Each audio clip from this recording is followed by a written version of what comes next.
अस्सलाम वालेकुम व्यूवर्स, कैसे आप सब लोग। उम्मीद है सब खैरियत से होंगे, ठीक ठाक होंगे जी। तो व्यूवर्स, आज मैं आप सबके लिए लाई हूँ चना दाल गोश्त की रेसिपी, जो बहुत ही मज़ेदार और झटपट से बन जाएगी। बहुत इजी एंड क्विक रेसिपी आपके साथ करनी है जी मैंने शेयर, साथ में बॉइल्ड राइस और सलाद के साथ मैंने इसको किया था सर्व। तो चलते हैं जी किचन में और तैयारी करते हैं चना दाल गोश्त की रेसिपी की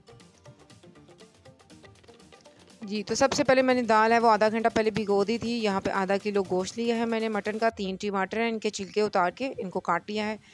एक दरमियाना प्याज है, अदरक लहसुन का पेस्ट है, पानी का गिलास है, नमक, मिर्च, हल्दी और दड़ा मिर्च यानी कि कुटी लाल मिर्च। तो चलते हैं जी, अब ये कैसे तैयार करना है ये बताते हैं आपको। सबसे पहले जी गोश्त मेरे ये लिया है, ये मेरे पास फ्रीज़र का, इसलिए इस तरह जमा हुआ है।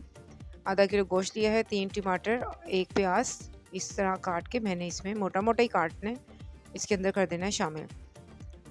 अब हम इसमें शामिल करेंगे अदरक लहसुन का पेस्ट। थोड़ा सा पानी शामिल कर लिया था मैंने जब इसको निकालती हूँ उसमें से। अब हम शामिल करेंगे हस्बे ज़ायका नमक, हस्बे ज़ायका मिर्चें और हाफ़ टी स्पून से भी कम हल्दी और हाफ़ टी स्पून कुटी हुई लाल मिर्च। 1 गिलास पानी शामिल किया है। अब इसे 10 मिनट के लिए मैंने वेट लगा देना।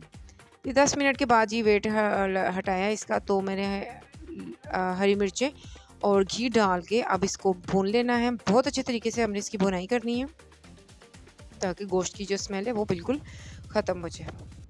अब हमने इसके अंदर शामिल करना है 1 टीस्पून ज़ीरा और 1 चुटकी कलौंजी। इसके साथ बहुत अच्छा जायका हो जाएगा दाल का।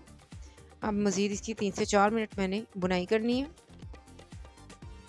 दूसरी तरफ जो मैंने दाल है उसको आधा घंटा पहले भिगो दिया था और उसे अच्छे से मैंने धो के रख लिया है एक साइड पे। अब गोश्त अच्छे तरीके से मैंने जो है इसकी भुनाई कर ली है। अब हमने इसके अंदर जो शामिल करनी है वो है हमारे चने की दाल। चने की दाल पानी समेत डाल देंगे क्योंकि इसको बिल्कुल भूनने की ज़रूरत नहीं होती। ये देखिए इस तरीके से मैंने चने की दाल है इसके अंदर कर दीजिए शामिल। अपने दाल के हिसाब से अब हमने इसके मज़ीद पानी डालना है ताकि जो दाल है वो अच्छे तरीके से हमारी नरम हो जाए। अब इसमें मैं 3 से 4 गिलास पानी डालूँगी और इसको मैं वेट लगा दूँगी। उसके बाद इसे डिश आउट कर लेंगे। लें जी, 5 मिनट मैंने इसको वेट लगाया और हमारी दाल अब अच्छे तरीके से नरम हो चुकी है और मज़ेदार सी चना दाल गोश्त की जो रेसिपी है वो हो गई है मिनटों में तैयार। बॉइल्ड राइस के साथ और सलाद के साथ मैंने जिसे सर्व किया है, बहुत लजीज बनी है, इसे ज़रूर ट्राई कीजिएगा।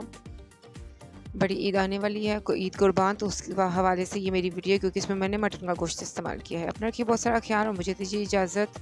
अल्लाह हाफिज़।